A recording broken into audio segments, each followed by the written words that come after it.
سپہر کے 3 بجے ہیں۔ السلام علیکم، یہ ریڈیو پاکستان ہے۔ ہمیرا رانا سے خبریں سنیے۔ اہم خبروں کا خلاصہ۔ وزیراعظم نے کہا ہے کہ اقتصادی بحالی کے منصوبے پر کام مکمل کر لیا گیا ہے، جس سے ملک میں اربوں ڈالر کی سرمایہ کاری آئے گی اور روزگار کے مواقع پیدا ہوں گے۔ وزیر خارجہ جاپان کے 4 روزہ دورے پر آج ٹوکیو روانہ ہو رہے ہیں۔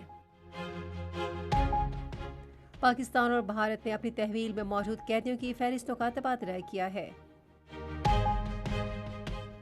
پاکستان نے اقوام متحدہ میں کشمیر اور فلسطین کے بارے میں قراردادوں پر عمل درآمد نہ ہونے کو سلامتی کونسل کی بڑی ناکامی قرار دیا ہے۔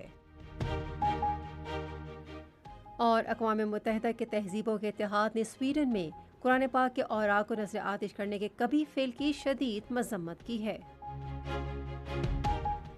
اور اب خبریں تفصیل کے ساتھ۔ وزیراعظم شریف نے کہا ہے کہ عالمی مالیاتی فنڈ کے ساتھ معاہدے کی اشد ضرورت تھی، جس سے ملک کو اقتصادی استحکام حاصل ہوگا۔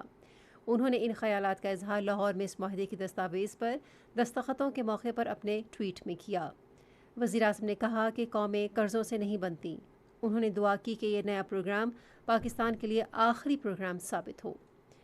انہوں نے کہا کہ حکومت نے اقتصادی بحالی کے منصوبے پر کام مکمل کر لیا ہے، جس میں زراعت، کانکنی اور معدنیات، دفاعی پیداوار اور انفارمیشن ٹیکنالوجی کے شعبوں کی استعداد بڑھانے پر توجہ دی جائے گی۔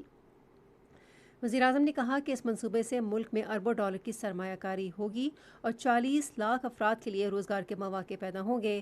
تاہم انہوں نے کہا کہ یہ ایک مشکل سفر ہوگا۔ سارک کے ایوان صنعت و تجارت کے سابق صدر افتخار علی ملک نے کہا ہے کہ انتہائی ضروری عالمی مالیاتی فنڈ کے پیکج سے ملک میں ڈھانچہ جاتی اصلاحات پر عمل درآمد میں مدد ملے گی۔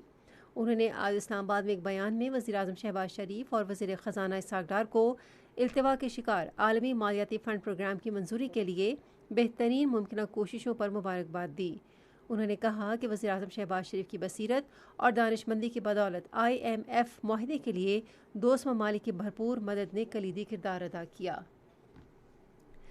وزیر خارجہ بلاول بھٹو زرداری جاپان کی حکومت کی دعوت پر آج 4 روزہ دورے پر ٹوکیو روانہ ہو رہے ہیں۔ ان کا یہ دورہ کافی عرصے کے بعد جاپان کے ساتھ قیادت کی سطح پر رابطوں کی بحالی کی عکاسی کرتا ہے۔ دورے کے دوران وہ جاپانی وزیر خارجہ یوشیکاماسا ہایاشی سے وفد سطح پر مذاکرات کریں گے۔ بلاول بھٹو زرداری جاپان کے وزیر اعظم فومیو کیشیڈا سے ملاقات کے علاوہ جاپان کی قومی سلامتی کے مشیر ٹاکیو اکیبا سے بھی ملیں گے۔ پاکستان نے 308 بھارتی قیدیوں کی فہرست اسلام آباد میں بھارتی ہائی کمیشن کے حوالے کی، جس میں 42 عام شہری اور 266 ماہی گیر شامل ہیں۔ بھارتی حکومت نے بھی اپنی جیلوں میں قید پاکستانیوں کی فہرست دلی میں پاکستانی ہائی کمیشن کے حوالے کی، جس میں 343 عام شہری اور 74 ماہی گیر شامل ہیں۔ پاکستان اور بھارت کے درمیان کونسلر معاہدے کے تحت دونوں ملک ہر سال 1 جنوری اور 1 جولائی کو قیدیوں کی فہرستوں کا تبادلہ کرنے کے پابند ہیں۔ پاکستان نے بھارتی حکومت پر زور دیا ہے کہ ان تمام پاکستانی قیدیوں کو رہا کیا جائے جو اپنی سزا مکمل کر چکے ہیں اور ان کی قومیت کی تصدیق بھی ہو چکی ہے۔ مواصلات کے وزیر مفتی اسعد محمود نے کہا ہے کہ حکومت عالمی برادری کا اعتماد بحال کرنے کے لیے کوششیں کر رہی ہے، جو گزشتہ حکومت کی ملک دشمن پالیسیوں کی وجہ سے ختم ہو گیا تھا۔ انہوں نے یہ بات ڈیرہ اسماعیل خان میں مختلف وفود سے ملاقات میں کہی۔ وفاقی وزیر نے کہا کہ PDM کی حکومت ملک خصوصاً خیبر پختونخوا کے جنوبی اضلاع میں ترقیاتی عمل کا جائزہ لے رہی ہے۔ پنجاب کے نگراں وزیر اعلیٰ محسن نقوی نے عید الاضحیٰ کے دنوں میں صفائی کے انتظامات پر اطمینان ظاہر کیا ہے۔ انہوں نے ایک بیان میں اس حوالے سے سالڈ ویسٹ کمپنیوں، کمشنرز، ڈپٹی کمشنرز، بلدیاتی حکومت اور دوسرے متعلقہ اداروں کی تعریف کی۔ انہوں نے واسا کے عملے کو بھی ہدایت کی کہ وہ بارش کی صورت میں فیلڈ میں رہے۔ آج تیسرے روز بھی ملک بھر میں عید الاضحیٰ کی خوشیاں منائی جا رہی ہیں۔ اہل ایمان نے حضرت ابراہیم علیہ السلام اور حضرت اسماعیل علیہ السلام کی عظیم قربانی کی یاد میں آج بھی جانوروں کی قربانی دی اور عزیز و اقارب کے علاوہ مستحقین میں قربانی کا گوشت بھی تقسیم کیا۔ لوگ تفریحی مقامات اور عزیز و اقارب کے گھروں میں جا رہے ہیں اور بچے بھی خوب لطف اندوز ہو رہے ہیں۔ یہ خبریں آپ ریڈیو پاکستان سے سن رہے ہیں۔ صدر ڈاکٹر عارف علوی نے سویڈن میں قرآن پاک کی بے حرمتی کے واقعے کی شدید مذمت کی ہے۔ انہوں نے ایک ٹویٹ میں کہا کہ اس دلخراش واقعے سے اربوں مسلمانوں کے جذبات کو شدید ٹھیس پہنچی ہے۔ صدر نے کہا کہ ہر ملک کو اس طرح کی اسلام دشمن کارروائیوں کی روک تھام کے لیے اقدامات کرنے چاہیے۔ انہوں نے عالمی برادری پر زور دیا کہ وہ بین المذاہب ہم آہنگی کے فروغ اور ایک دوسرے کے مذہبی عقائد اور اقدار کے احترام اور رواداری پیدا کرنے کے لیے مل جل کر کام کریں۔ صدر نے کہا کہ نام نہاد مہذب اقوام کو ایسے بے حس اور نفرت انگیز واقعات سے گریز کرنا چاہیے جو دنیا کو امن کے لیے متحد کرنے کی راہ میں بڑی رکاوٹ ہے۔ اقوام متحدہ کے تہذیبوں کے اتحاد کے اہم عہدیدار میگوئل موراتینوز نے سویڈن میں ایک مسجد کے باہر قرآن پاک کے اوراق کو نذر آتش کرنے کے مذموم فعل کی شدید مذمت کی ہے۔ تنظیم کے نمائندے نے ایک بیان میں کہا کہ اس فعل سے مسلمانوں کی دل آزاری ہوئی ہے اور اظہار رائے کی آزادی کو بنیادی انسانی حقوق کے طور پر برقرار رکھنے کی اہمیت کا اعادہ کیا ہے۔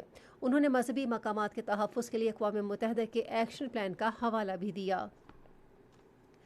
پاکستان نے اقوام متحدہ میں فلسطین اور کشمیر کے بارے میں قراردادوں پر عمل درآمد نہ ہونے کو سلامتی کونسل کی بڑی ناکامی قرار دیا ہے۔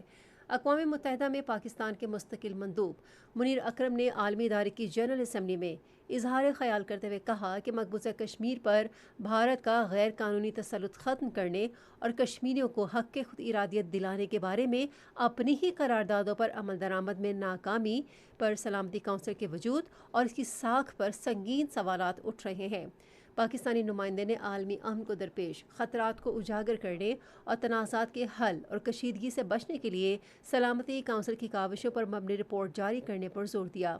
انہوں نے کہا کہ کشمیر کا سلگتا ہوا تنازع حل کیے بغیر پاکستان اور بھارت کے درمیان کشیدگی جاری رہے گی۔